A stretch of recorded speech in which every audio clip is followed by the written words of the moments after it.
a sigh of sadness, like the wind that stirs the trees. I'm Tim Owens, the longtime producer of jazz at National Public Radio and creator of NPR's Peabody Award-winning Jazz Profiles, a radio documentary series on the people, places, and things in jazz. The Jazz Profiles shows, nearly 200 of them, are part of the Tim Owens Jazz and Broadcast Collection at the University of North Texas Music Library. And in a partnership with the 32 Bar Blues Foundation, we've picked a handful of noteworthy shows to share with you. With my gratitude to the many producers who helped make the series possible, and my special thanks to the series host Nancy Wilson, we hope you enjoy this presentation of Jazz Profiles. I will lay around sometimes and show some sadness for people whom I've known that now are gone.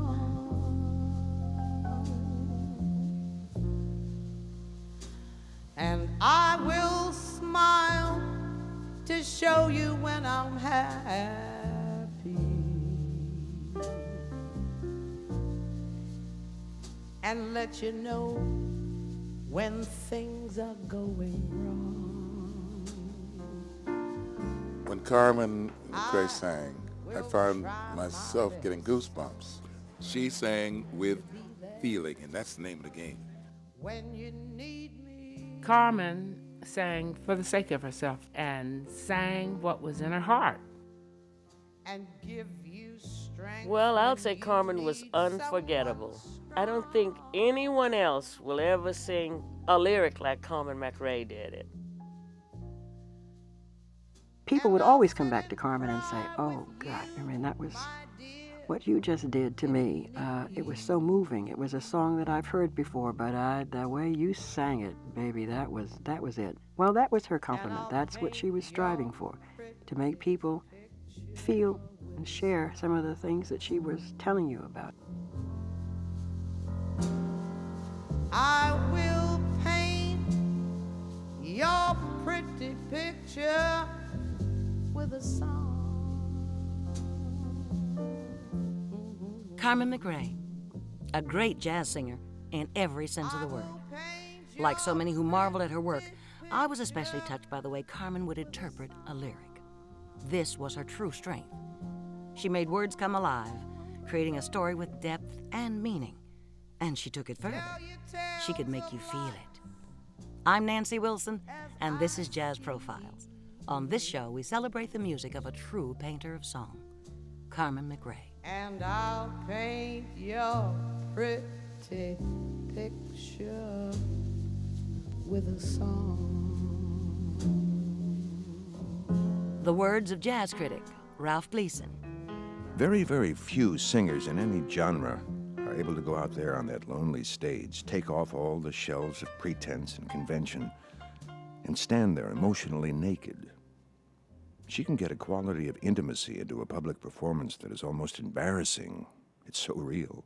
Jazz singer Carol Sloan. She also had the ability, and honed it over the years, to give a very dramatic interpretation to a lyric. And I'd think, without question, Carmen McRae brought to the reading of a lyric her own life experience.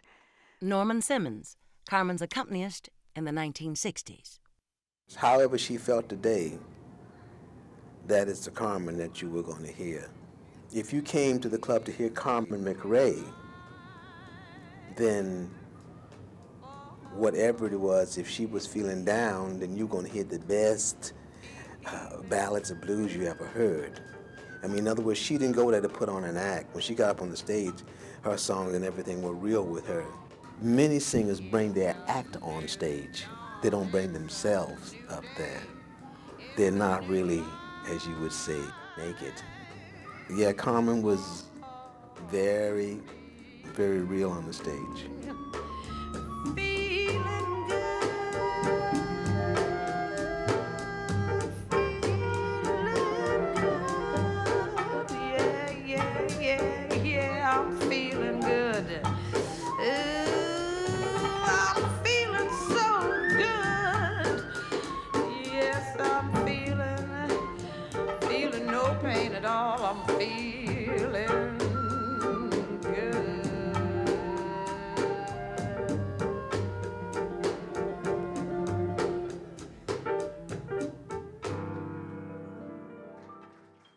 Carmen McRae was born in New York's Harlem on April 8, 1920, of middle-class Jamaican parents. She studied piano for several years and became an excellent player. As a teenager, she met the accomplished arranger and composer, Irene Wilson Kitchings, who became Carmen's mentor. Carmen McRae from John McNally's Castaway's Choice in 1984. I happen to have met a lady who was very influential, incidentally, in my even being in this business, and her name was Irene Wilson Kitchings. She was at one time married to Teddy Wilson, and she was a great pianist herself. In fact, she introduced me to Benny Carter, because she knew all these people. She introduced me to Billie Holiday.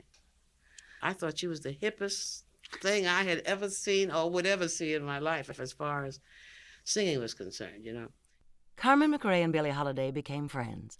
Band leader Mercer Ellington recalls that as teenagers, Carmen would take him to nightclubs to hear the singer she admired so much. Carmen was really more grown up than we were, and younger, actually, but she knew Billie Holiday very well. And as a result, she would always adopt us and take us around and show us the ropes, one of which was to go to wherever Billie was working and sneak us in, so we'd be in a back booth somewhere. And Billie would make sure we were taken care of, had the proper things to work with, like ginger ale. But outside of that, I mean, we could not have been more strictly taken care of by our parents or anyone else in the way that Billie did. She has been my mentor, and she has been an inspiration to me that I know I don't want to sound like her, and I don't, but you can believe every time I do something that reminds me of her, I do what I think she would do if she were me. Hush, now, don't explain.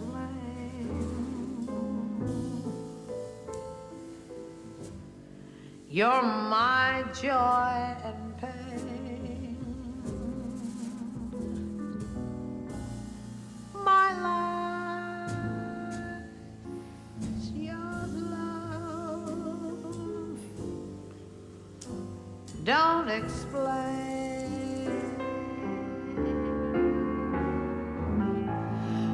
You know that I love you, and what love endures.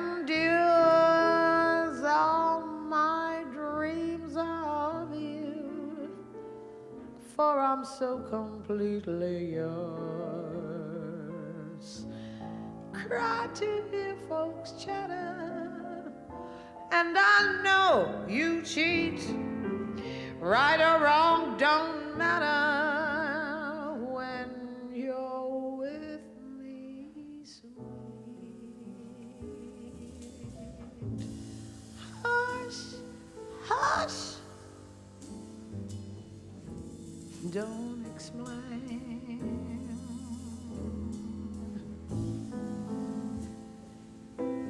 You're my joy and pain, my life's yours, love.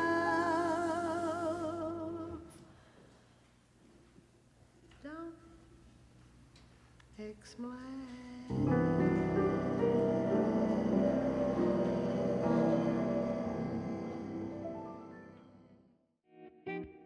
From blues to bluegrass, jazz to country, R&B to rock and roll, we're moved by the proud sound of American music. Welcome to 32 Bar Blues, a fresh groove in the men's clothing world, a place where true originality, craft, and style are valued like the art forms we celebrate. Never curated or private labeled, we design and make the majority of our styles in-house. Cool clothes with enough funk or personality to make you smile, but easy to wear for most any venue. And like our name implies, 32 Bar Blues was born with a heart for the arts. Since our first collection in 2012, We featured more than 100 musicians, writers, and photographers on our pages, giving all profits from the sale of their work directly to them. We also promote a handful of nonprofit arts organizations that deserve extra support. To check out the 32 Bar Blues collection and learn more about our commitment to the arts, visit 32barblues.com. Carmen wanted to become a great jazz singer like her idol Billie Holiday, but her career got off to a slow start. Her parents were practical people who thought she'd be better off as a secretary. For the next several years, she did secretarial work and performed as a singer-pianist wherever she could. She sang briefly with the bands of Benny Carter, Count Basie, and Earl Father Hines. And then in 1946, Mercer Ellington asked her to sing with his newly formed group. Well, we got this gig at the Savoy Ballroom with my own orchestra and with some bunch of kids that got together from Juilliard. And we decided to have a big band. So then they said, well, okay, what are we going to call it? So we'll call it the Mercer Ellington Orchestra because of the name Ellington will make us seem big. And then later on, with Carmen right there on the scene, I said, well, we knew she was musical, and so we hear her singing imitations of Billie Holiday from time to time. I said, well, come on, sing something. And she'd get up and sing one or two things. And generally speaking, it was always something that was related to Billie. But then finally she began to sing some songs that were not at all related to anything that Billie felt nor had sung. And she began then to become her own person. Yeah, I got Carmen to do a tune of mine that I had written and sort of passed me by. And I also made an arrangement. So it was two achievements that helped me out. And it was Carmen who sang it and made it so. Pass me by. I cause the trouble love can bring. Pass me by. I make romance a harmful thing. It may not show to one who's unaware. But now you know. So touch me if you dare. It really isn't fair. Pass me by. I may not always feel this way, though I'd try. How could I change if you should stay with a tear in my eye? I'd be living a lie. So go on, pass me by. This recording with the Mercer Ellington Orchestra was Carmen's very first record. She made it as Carmen Clark, using the name of her husband, the innovative bebop drummer, Kenny Clark. Carmen sang with the Ellington Group for a year and a half. When the band broke up, Carmen went to Chicago. Anyway, I went to Chicago, and I loved it. I really liked it, and I wanted to stay. And now the only way I could stay is if I could sustain myself. Pay rent, I had to get a place to stay and food to eat and so forth. Now, prior to all this, was at one time, it's a story of my life, I was a chorus girl, as silly as that may sound. And I worked in Atlantic City. I only worked at this for a year and a half or so. But anyway, after the show at night in this club in Atlantic City, I would sit and piddle at the piano. I would play these torch songs, The Man I Love, and all the girls would just be crying. There was a girl in the chorus by the name of Lulu who lived in Chicago. And when I went to Chicago and I decided I wanted to stay, of course I had gotten in touch with Lulu because I didn't know too many people in Chicago. And she was very sweet to me. And when I decided I wanted to stay in Chicago, She says, "Why don't you get a job playing and singing?" I said, "Are you mad?" I said, "I don't know that many tunes." Anyway, to make a very long story short, she talked me into going to see someone she knew who was looking for a girl to play piano and sing. And I got the job. 2 weeks with a 2-week option. But I don't know, I must have BS'd my way through that whole thing because I stayed there 17 weeks. And from that moment on, that's all I have done. I've been in, I have had something to do with music from 1948. I never did anything else from that moment on. She stayed in the Windy City, playing and singing in small jazz clubs for the next 3.5 years. In 1951, Carmen returned to New York, and her career moved forward rapidly. Well, I was working in a club in Brooklyn, and I was working with a group called Matt Matthews Quintet, and Matt was a jazz accordionist. Somebody was interested in recording him and trying to sell the we didn't have tapes in those days, so they was going to sell the records to a name company. And he was for that, but he told the man that he thought they would have a better chance if they had a vocalist. The man who recorded us also thought I had talent, and he said he had been waiting for some talent like mine to come along to start a record company. You'd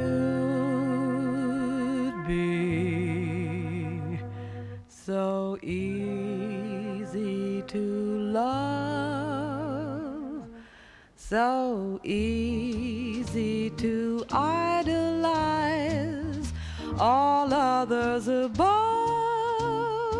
so worth the yearning for, so swell to keep every home fire burning for. You'd be so grand at the game, so carefree together, that it does seem a shame that you can't see your future with me, 'cause you'd be oh so easy to love. Easy to Love, Carmen McRae with the Matt Matthews Quartet in 1953. I'm Nancy Wilson, and this is Jazz Profiles, a celebration of the music of Carmen McRae. Carmen worked briefly as intermission pianist at Minton's Playhouse in Harlem, and then was hired by house band leader Tony Scott to sing with his quartet. Freed from the piano, Carmen's great talent as a jazz singer became evident. Carmen McRae speaking with Marion McPartland. I had made records, and Tony Scott had a band. He was very, very kind to me, Tony, and got Teddy Hill, who was running Minton's at the time, to let me come in to learn how to be a stand-up singer, because I had been sitting down at the piano for 5 or 6 years. See, now then, were you glad to get away from the piano? Was it sort of liberating, or did you feel... Oh, I loved it. I never wanted to play piano. I liked to play. What I mean was I didn't want to make it a career. I really wanted to sing. That was my primary thing from the beginning. Dick Katz was the pianist for the Tony Scott Quartet. Here he recalls playing with Carmen at Minton's. Carmen was like the girl singer, and she would sing a good long set, and then usually at least one tune I would get up from the piano and she would accompany herself, and she continued that practice until the very end through the years. She was a storyteller and a consummate musician at the same time, which was pretty rare. She was totally in control of herself, and she also wanted to have some kind of structure to the performance with worked out introductions and endings. And as a matter of fact, I did my first arranging for her. I made 9 little charts that were really just informal sketches, but they made certain that the introductions and the endings were coordinated, so it sounded like a real band. Singing at Minton's Playhouse brought Carmen McRae to the attention of the greater jazz world. In 1954, she was named Most Promising New Vocalist in the Downbeat Critics Poll and Singer of the Year by Metronome. Engagements in other jazz clubs followed, and in 1954, Milt Gabler signed her for Decca Records. Carmen's first LP for Decca was called By Special Request. And this was the first opportunity for many people to hear this wonderful new singer. Here's one of my favorites, Something to Live For, on which Carmen is accompanied by the song's composer, Billy Strayhorn. I want something to live for, someone to make my life an adventurous dream. Oh,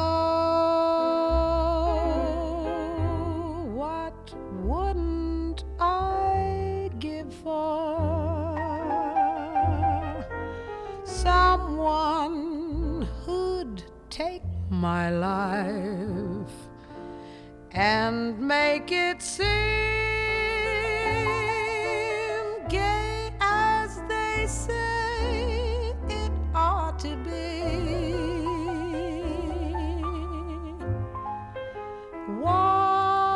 Why can't I have love like that brought to me? My At 34, Carmen was on her way at last. Contemporaries Ella Fitzgerald and Sarah Vaughan were already jazz stars.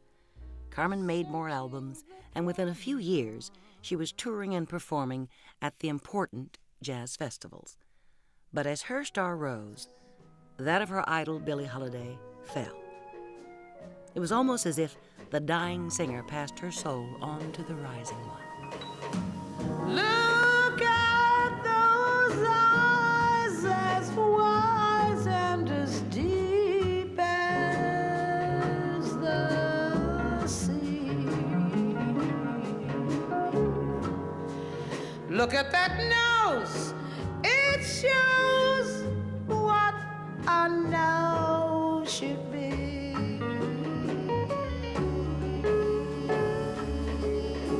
As for your smile, it's lyrical, friendly, and warm as a summer's day. That face is just a miracle. How could I ever find words to say the way that it makes me happy? Whatever the time or place, I'll find in no book what I find when I look at that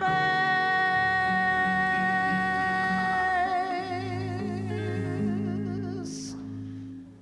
I'll find in no book what I find when I look at that face.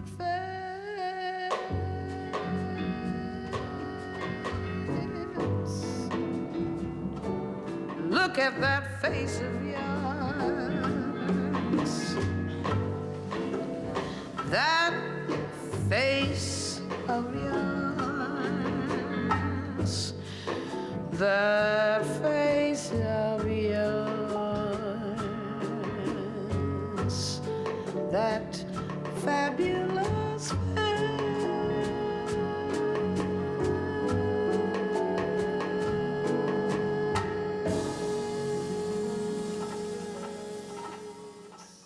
When this recording was made in 1965, Carmen had developed her own distinctive sound. Gone were virtually all traces of Billie Holiday. Carmen had been singing for 20 years, honing her art, always trying to get the essence of a song. She expressed her own musical personality with every melodic line, her own life experience with every lyric. The words of Ralph Gleason from his collection of jazz writings called Celebrating the Duke. It's the human voice, but Carmen makes it sound sometimes like a cello, sometimes like a saxophone, sometimes like a violin, and sometimes for brief little passages. And this is exquisitely difficult to do, like a trumpet. Then you get the words. Carmen McRae sings the lyrics of a song like Sir Laurence Olivier delivering a Shakespearean speech. I love you, I love you, I love you in a place where there's no space or time.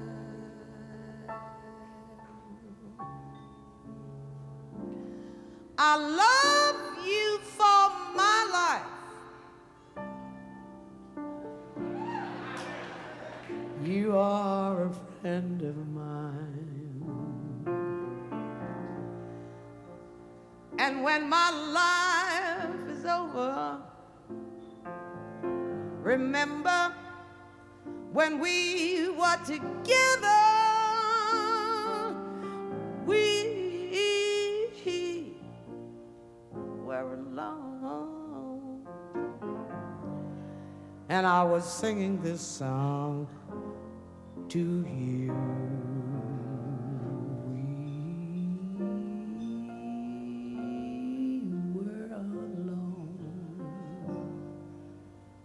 And I was singing this song to you. We were alone. And I was singing this song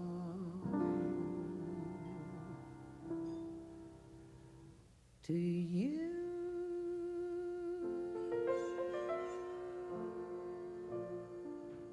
A Song for You, from Carmen McRae at the Great American Music Hall in San Francisco, 1976. Singer Carol Sloan. Carmen was my role model, and she taught me space, and she taught me the importance of bringing your own feeling to the lyric and choosing material carefully, choosing what is appropriate for you, not necessarily what you hear everybody else singing, or but really that it had to make a lot of sense in many different ways. It had to be melodically appealing. It certainly had to have a literate lyric, and it had to be a challenge in some way. Otherwise, there was no point in doing it. Carmen enjoyed musical challenges and looked for them throughout her career.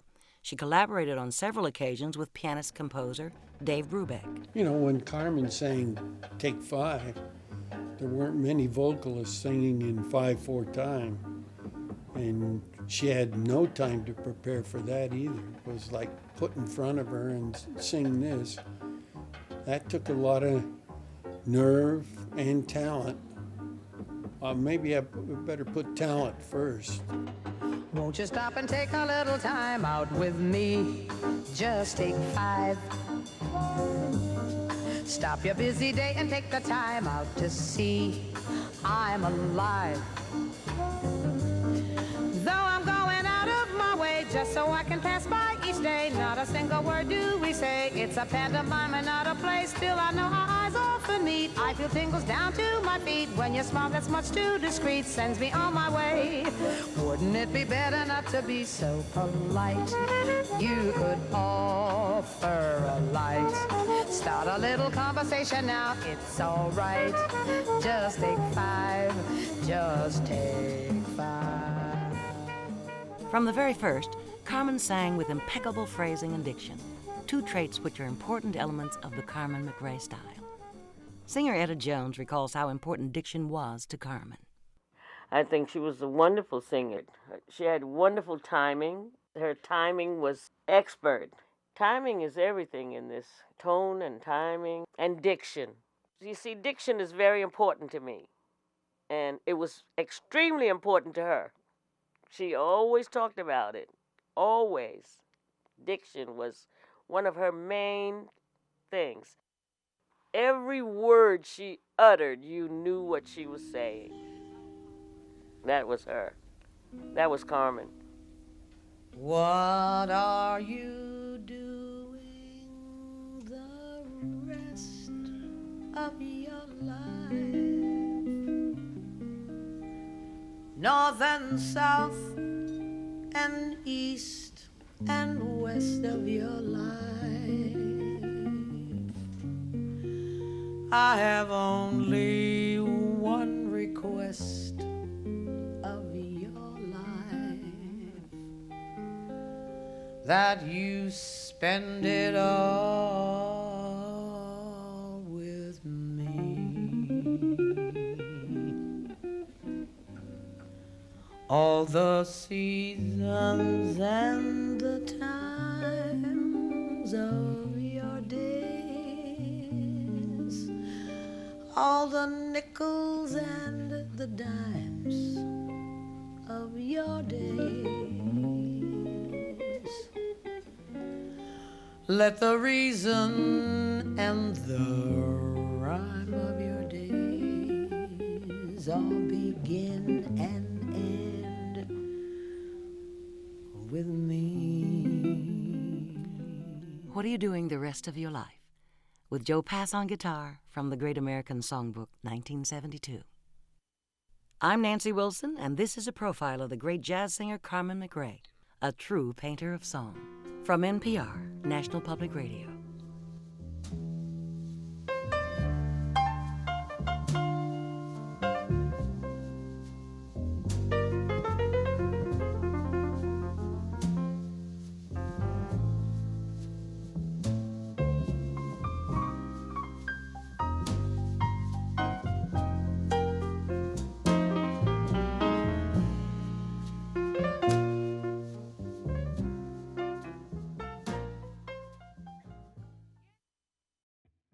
Born from the 32 Bar Blues clothing brand, the nonprofit 32 Bar Blues Foundation was established in 2020 to promote American music, literature, photography, and the artists that create within these genres. Jazz, blues, and roots music are of particular focus, all uniquely American art forms that should be nurtured and advanced for the benefit of future generations. Toward these goals, 32 Bar Blues Foundation seeks out and partners with nonprofit arts organizations that provide education, training, opportunity, support, and exposure. Young and emerging artists, as well as established and lesser-known greats, are of equal focus. Through direct 32 Bar Blues corporate support and donations, customer donations, and all profits received from special clothing items and other partner products in the 32 Bar Blues collection, seasonal contributions go directly to the artists and organizations noted in the Arts section of the 32 Bar Blues website. To date, 32 Bar Blues Foundation has contributed more than $200,000 to its nonprofit partners and provided millions of full-page impressions in the 32 Bar Blues catalog. For more information about 32 Bar Blues and its foundation, visit 32barblues.com and click The Arts or go to 32barbluesfoundation.org. Carmen McRae had always wanted to act. She played in a few movies as herself and had a small part in the television series Roots. When she was hired by Richard Pryor to play his grandmother in JoJo Dancer, she was thrilled. Her principal acting, though, was in her interpretation of song lyrics. I try to, particularly on the ballads, I try to make them like little vignettes if I can. I try to, act it out as much as I can without being over dramatic, which sometimes I possibly tend to be. But it's fun. That's part of Carmen, the actress. The words of jazz critic Ralph Gleason. And her performance of every song she sings, sad or happy, love song or dirge, saucy comment or heavy emotional binge, is a playlet, a short one-woman exercise in dramatic art. She lives those songs when she is singing, and thus she brings them live and direct to you. Who's there to cook for? And what's there to clean? And how will I fill up the washing machine? How do you sleep with nobody snoring?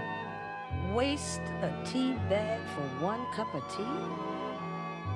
A loaf of bread lasts me a month. How could you do this to me?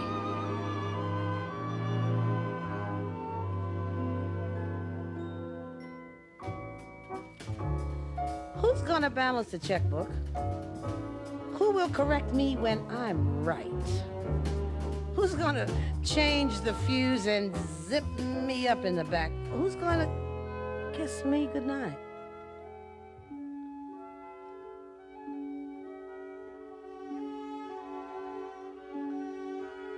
Who said I was ready? Who said I was strong? I'd never desert you, not after so long. You helped me through the birth of our children. You did your share of bottles and diapers. You were there at my side through mumps and measles. You drove the car, paid off the mortgage. You always made me go to the dentist, and only you remembered my birthday.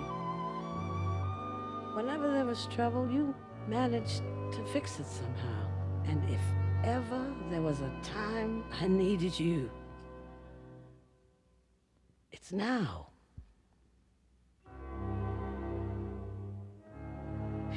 It's now.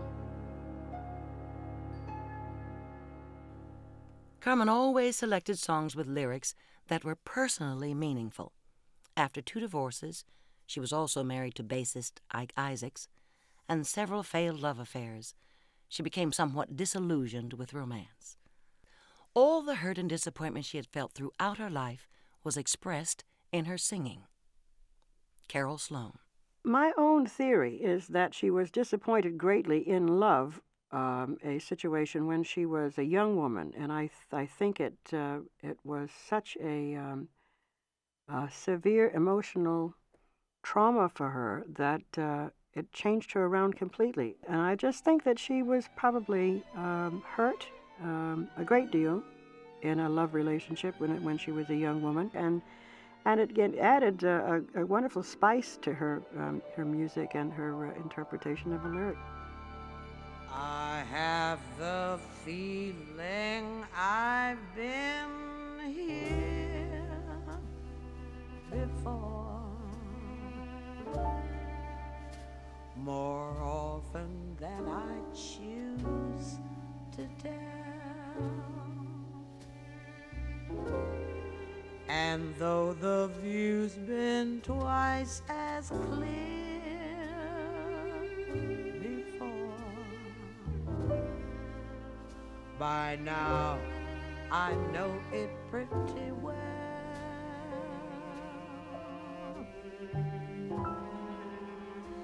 Those telltale things you tried to let go by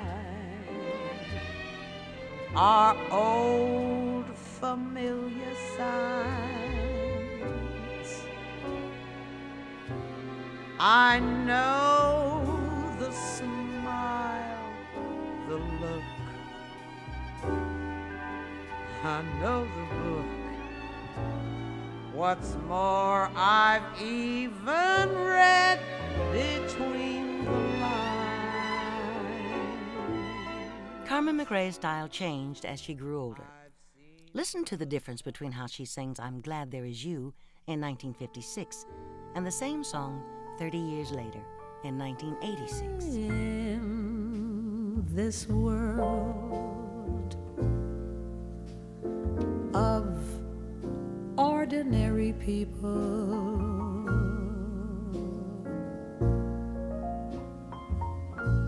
extraordinary people,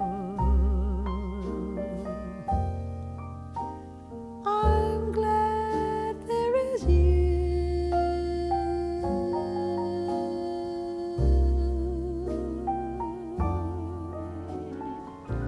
in this world of ordinary people.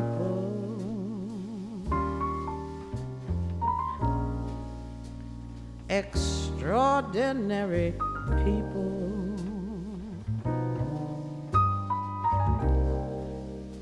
I'm glad there is you.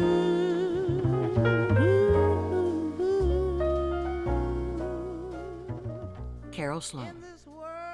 When she was young, and just like the rest of us, she was born with this lovely voice, and if you listen to early recordings, you will hear a beautiful, lovely vibrato, very tight. You'll hear beautiful phrases strung together the way the composer probably meant them to be. They were being sung beautifully, but they weren't being interpreted. How could she know what she grew to know?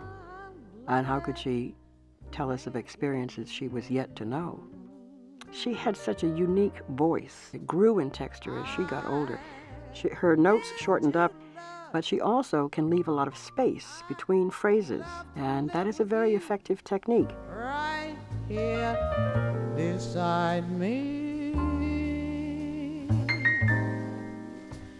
this road so new, I'll muddle through with you to guide me. Through the years of working on her own as a jazz singer, Carmen McRae developed a tough exterior. Singers Abby Lincoln and Ernestine Anderson agree that the music business can be difficult for a woman. Abby Lincoln. She was a beautiful woman who did her best to live in a male-dominated, European-dominated society and sang what was in her heart. I know people said she was difficult, but it was difficult for her. I know it's difficult for me.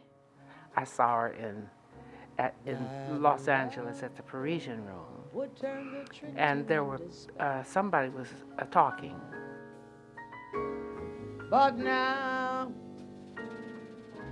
I just can't fool this head that thinks for me.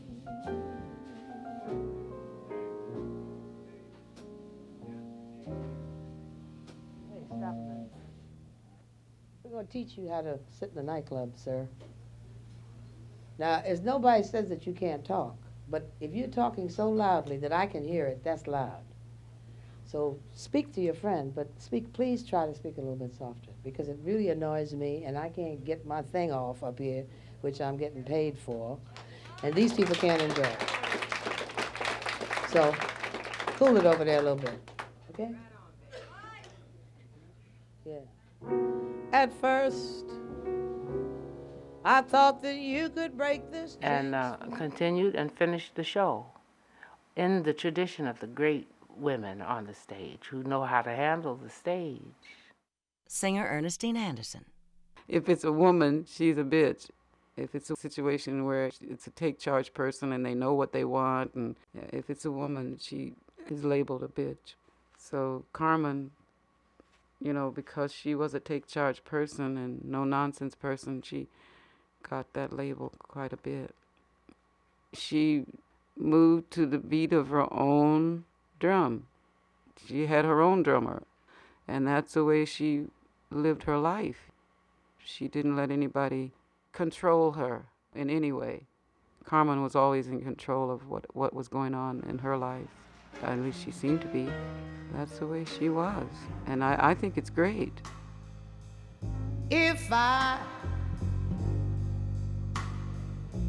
should take a notion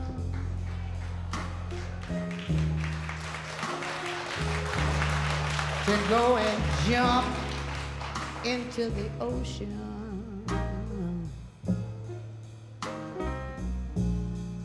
it ain't nobody's business if I do.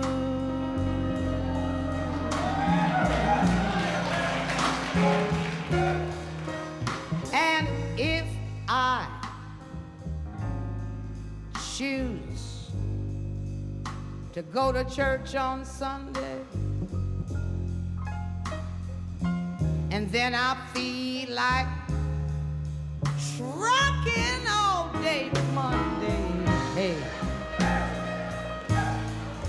it ain't nobody's business, Lord knows it ain't, if I do.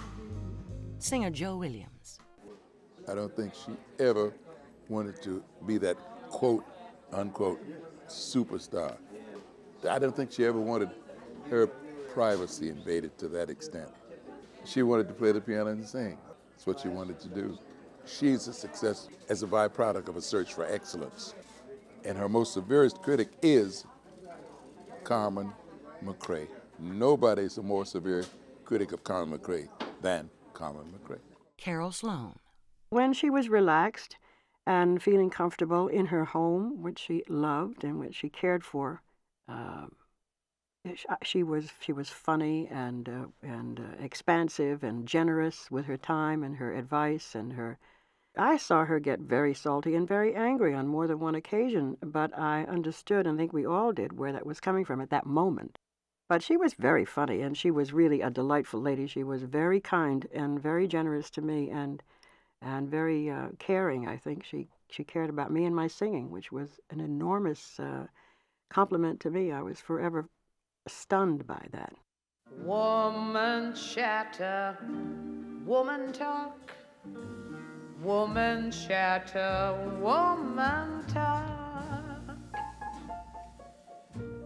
We sit around in the shade, using the good day God made, just gossiping till it's noon soon.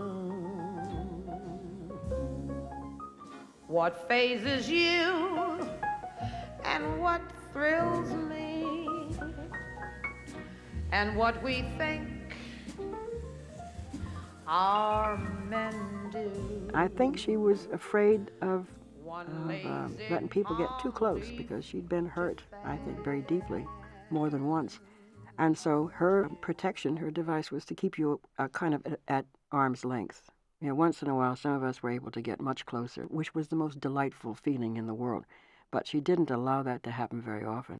All by myself, don't want to be all by myself anymore. All by myself,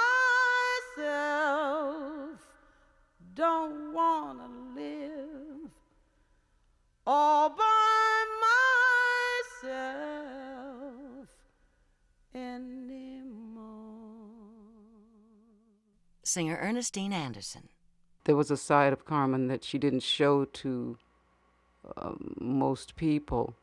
Example is I retired, and then I decided I wanted to sing again after about 10 years of not singing.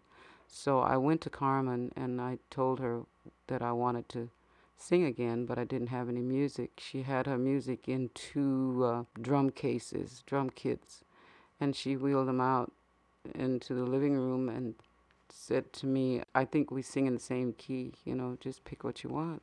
And she called the owners of Dante's in California and got me a job. And after that, I was able to get work and get my own music together. I'll never forget that. It was an act of kindness that I just thought was so great. All by myself, I don't want to live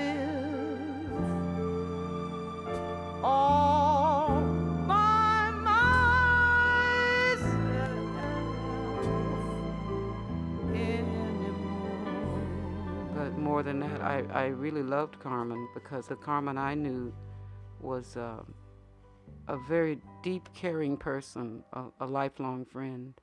One that I felt anytime I needed a friend, a real friend, a true friend, I could call on Carmen if I needed to. And I've seen her be there for a lot of other people, too. Everything must change.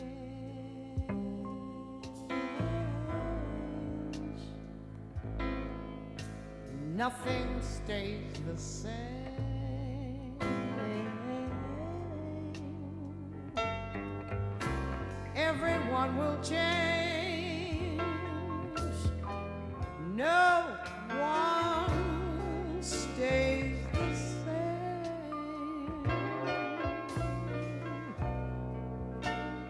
The young become the old,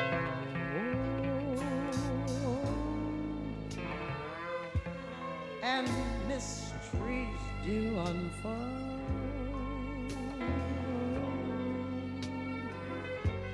For that's the way of time. Nothing and no one goes unchanged.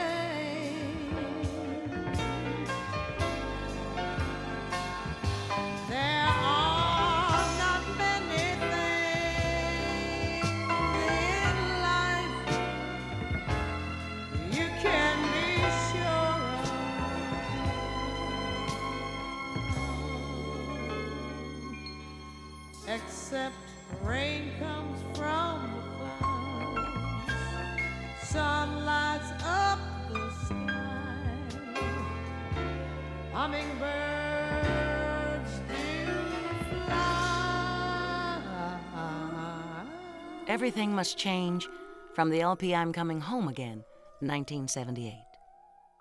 In 1989, Carmen recorded a tribute to pianist-composer Thelonious Monk.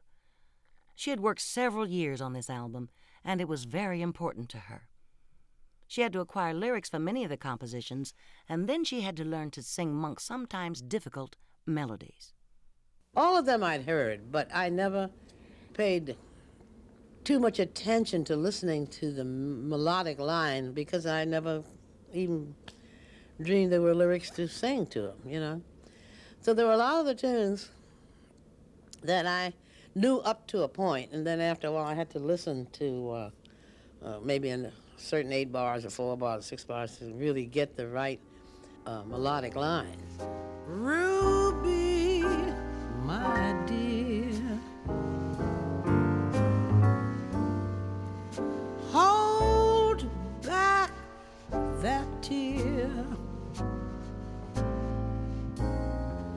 I know he's gone. Your love has flown. You're all alone.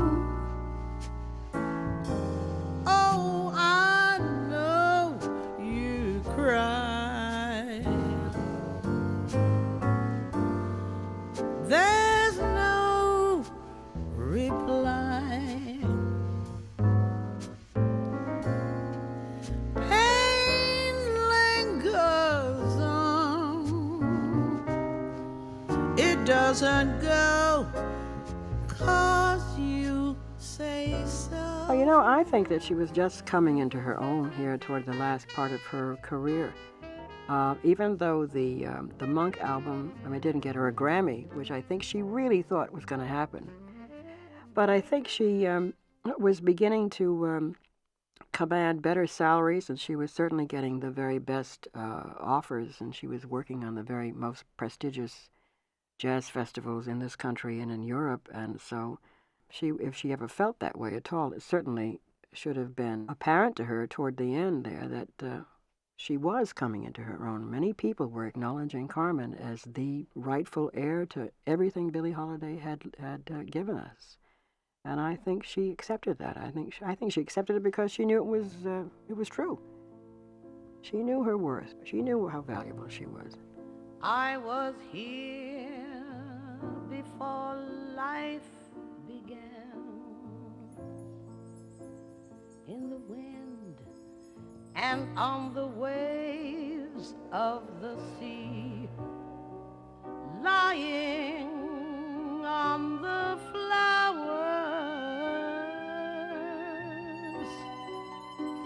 dancing through the trees.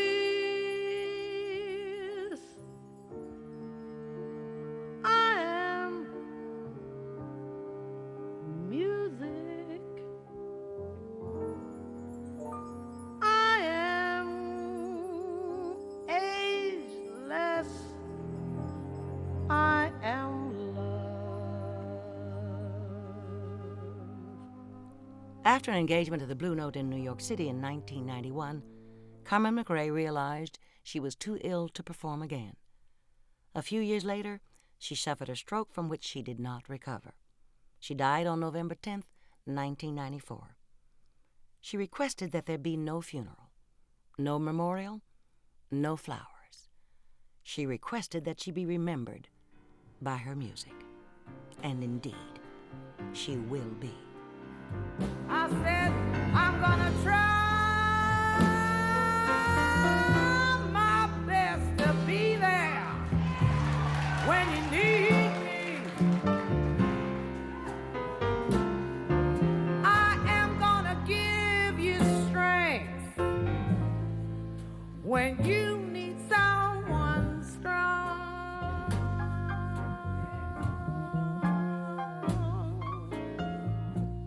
Our celebration of the life and music of Carmen McRae, painter of song, was written and produced by Joan Merrill. We had help from the NPR Bureau in Los Angeles. A special thanks to John McNally for permission to use interview excerpts. Marion McPartlin and Sherry Hutchinson of Piano Jazz, produced by South Carolina Educational Radio, and Da Capo Press, publishers of Celebrating the Duke by Ralph Gleason. Jazz Profiles is produced by Tim Owens, executive producers Mary Beth Kirshner and Murray Horwitz.